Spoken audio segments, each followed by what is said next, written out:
Le film des Éternels aura au moins permis à Marvel de nous proposer une série moderne et de qualité avec des grands noms et des artistes absolument fabuleux sur la série.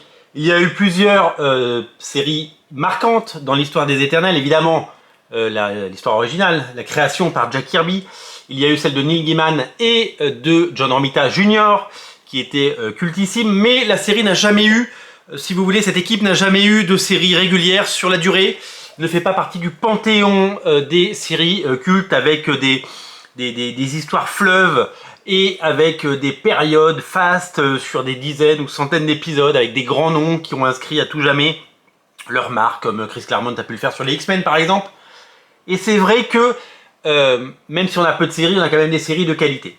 Et pour pouvoir coller un tout petit peu, pas seulement au film, parce que le but il n'est pas de faire comme le film, mais au code de la bande dessinée d'aujourd'hui, il fallait faire appel à des auteurs vraiment étonnants. Parce que pour séduire un lectorat aujourd'hui exigeant, qui a lu beaucoup de bandes dessinées, qui est gourmand de nouvelles choses, eh bien il faut avoir un certain niveau de dessin, un certain niveau d'exigence et un certain niveau de storytelling, d'histoire et de narration.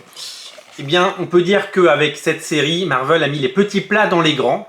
Si vous avez lu et si vous avez aimé le tome 1, vous allez découvrir cette suite avec un Thanos magistral en couverture. Elle est signée Kieron Gillen, qui avait fait les X-Men dans la série Immortal X-Men, et Esad Ribic. Esad Ribic, évidemment Thor et King Thor.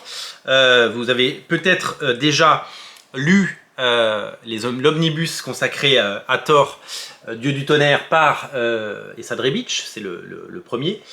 Ce tome reprend les épisodes 7 à 12 et il y a un autre dessinateur qui s'appelle Juju Villanova, qui avait fait une série qui s'appelait Weapon H, l'arme H, qui dessine et qui vient dessiner quelques numéros pour prêter main forte évidemment à Esad Ribic dans un style un peu différent, mais pas dégueu. Voilà, si vous avez aimé le tome 1, vous allez, je pense sans nul doute, accrocher à ce tome 2, à la fois plein de promesses et de jolies choses.